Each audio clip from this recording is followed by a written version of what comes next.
We start out episode 7 not with Owen, but his roommate, Hannah. She gets a phone call in the morning from her mother saying, hey, I'm going to pick you up. Her mother, though, doesn't want to just chit-chat. She has ulterior motives.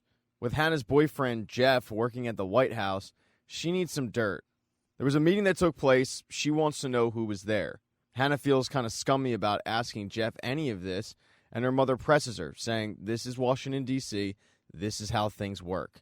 Late that night, Hannah does that. She gets all the information from Jeff during pillow talk, and she sends it to her mother.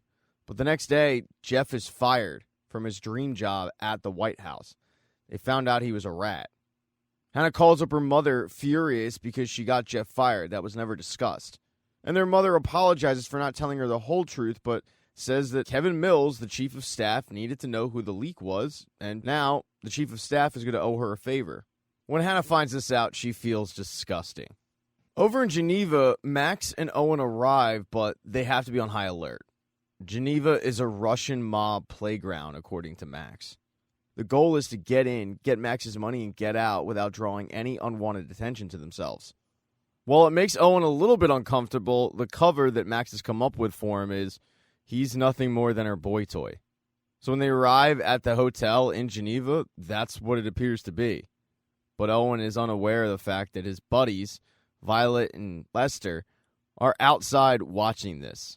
But while they wait for Owen to do anything, Owen and Max head to the room where they meet with Xander Goy. Xander tries to get really tough with Max about revealing his name. But Owen interrupts, telling Xander, it wasn't real cool that you tried to have me killed. And while Xander denies all of that, he's not all that convincing about it, and no one believes him. They then stop posturing and go over the plan. If everything goes well, they head to the bank the next day, get Max's money. She meets up with the gatekeeper. She buys her way back into the mob, and then Owen goes home. Max's concern, though, has nothing to do with the bank. It has to do with the local mobster named Kiro. She asks Xander if Kiro knows that she's there, and Xander says, well, if he doesn't, he will. I mean, half the staff at the hotel's on his payroll. Xander gets up to leave, but before he does, he hands Owen a flash cable that came for him at the consulate. In order to get in touch with the person who sent it, he has to go back to the consulate, which means he has to leave Max in the hotel room to herself. Not to worry, though, she is busy looking for bugs that were left by Xander, and it doesn't take long for her to find them. When Max destroys the last bug, all the way in Germany, Dawn calls up Xander and rips him apart for putting the cameras and the recording devices in easy-to-find places. They both then start posturing a little bit because they're both up for the same promotion, and they're competing for it. But Dawn gets off the phone when Dave, the deadbeat dad, he shows up. He's going to be a part of her operation. As Gilbane was talking to Xander about the camera issue, Owen had headed to the consulate because the person that sent him that wire was Giannis. There's an issue with the rockets. They've been tracked to a terrorist hotspot.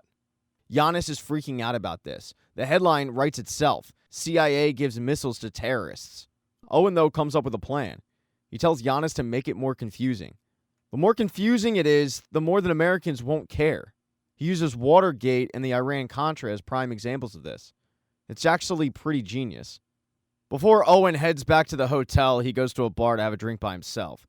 He's approached by a blonde woman who seems like she's interested in Owen, but because he was warned about this sort of thing, he's nervous that she too is a spy. He completely ruins the mood with her. He thinks he's being sexpionaged when she just thinks he's being weird, and she walks out. Although she played dumb, though, Owen was probably right. That same woman is outside when Owen and Max go to get dinner that night. At the dinner, Owen doesn't tell Max what he did at the consulate. She doesn't tell Owen about the bugs that she found. Their dinner is being watched by Violet and Lester.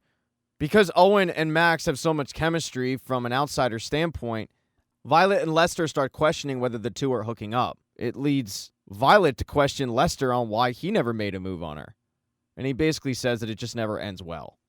Inside the restaurant, dinner's going great, though. Max actually got Owen a gift because they're going to be parting ways soon, and she wanted to give him something to remember her by. It's a watch. A really nice watch. They make a little bit of chit-chat on what she's planning on doing when she gets home, which she doesn't reveal any of that information. What she does reveal, though, is the dirt that she has on Xander Goy.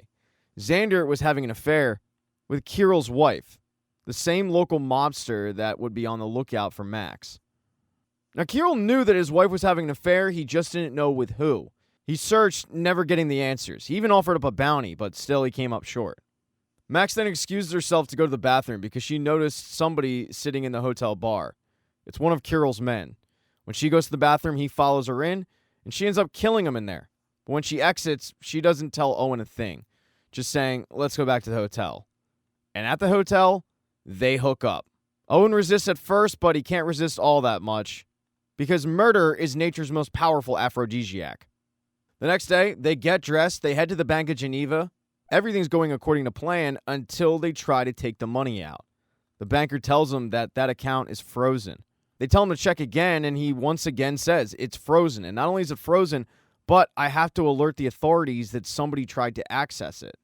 Both Owen and Max are completely confused, and that's when it dawns on Owen, oh my God, I messed the time up.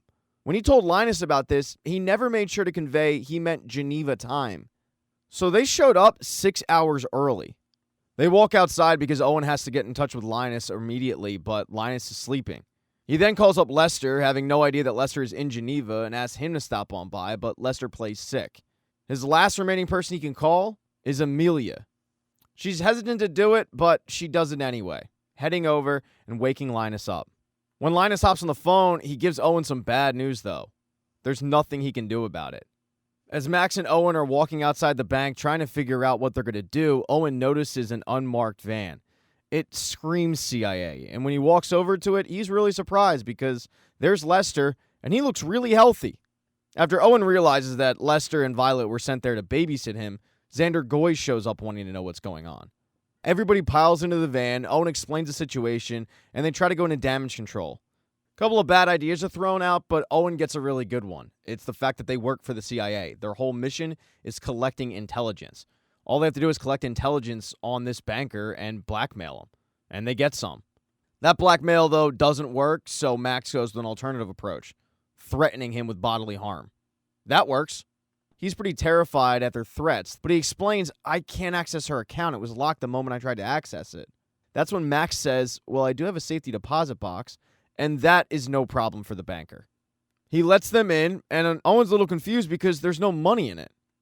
There's passports, there's a picture of her daughter, there's even a gun, which she gives to Owen because she took one off the guy she killed, but there's no money. There is something, though, in there that she wants, and she says to Owen, I need to arrange a meeting with Kiro. She goes off in the corner, calls somebody up to arrange that meeting, and Owen notices something in the box. It's a little book with drawings in it. He finds it interesting, so he pockets it. When Max turns around, she tells Owen the meeting's on for tonight, but she doesn't want to tell anybody else at the CIA about this meeting. Owen wants to alert his coworkers, but Max convinces him not to, saying that if push comes to shove, his coworkers will sell him down the river. And deep down, Owen knows that that's true. As Max puts it, it's better to apologize after you survive than die because you trusted the wrong person. Owen and Max are able to sneak away from Lester, Violet, Xander, and that night they meet with Kiro. Kiro wants to kill Max until she tells him, I know who slept with your wife. When Owen hears that, he turns to Max and says, you can't do this. But Max ignores it because the bounty for giving up Xander is $2 million. She pulls out pictures that she grabbed from the safety deposit box as proof of Xander and Kiro's wife having an affair. She tells Kiro, send it to Lev. Consider it a down payment for a future conversation. I'm going to make amends so I can come home. Kiro, though, looks at her, shaking his head and says, you know there are people who will never welcome you back. And she says, I know. That's what I have him for, and gestures to Owen. She then walks out with Owen, and he asks, what did you just do? And she says, I did what I had to do to survive. But her surviving means death for Xander. He stops by the hotel room looking for Max, and he doesn't find her. What he does find is somebody who slices him up and throws him off the balcony to his death. When Max and Owen arrive back at the hotel, police are surrounding it. They're surrounding Xander's dead body. It's not a good look for Max or Owen. After all, he was in their room. They recognize this, and Max says, we gotta go now. As he's leaving, though, he just so happens to notice the blonde woman from the bar. She's amongst the crowd of onlookers. He also notices his roommates. Hannah and Terrence flew to Geneva. After Amelia stopped by and wouldn't say if Owen was in danger or not, they felt like they had to go help him out. They also wanted the distraction. Owen does notice him, but he keeps walking. Thank you so much for checking out this recap. Please consider subscribing to the channel and subscribing to my Patreon. Hit thumbs up if you liked it. Smash that thumbs down button if you thought it sucked. If you left a comment, I don't get back to you. I usually don't check the comments unless they're like a super comment. Also, if you don't see the next video up on the end screen, not to worry, it'll be up in a day or two.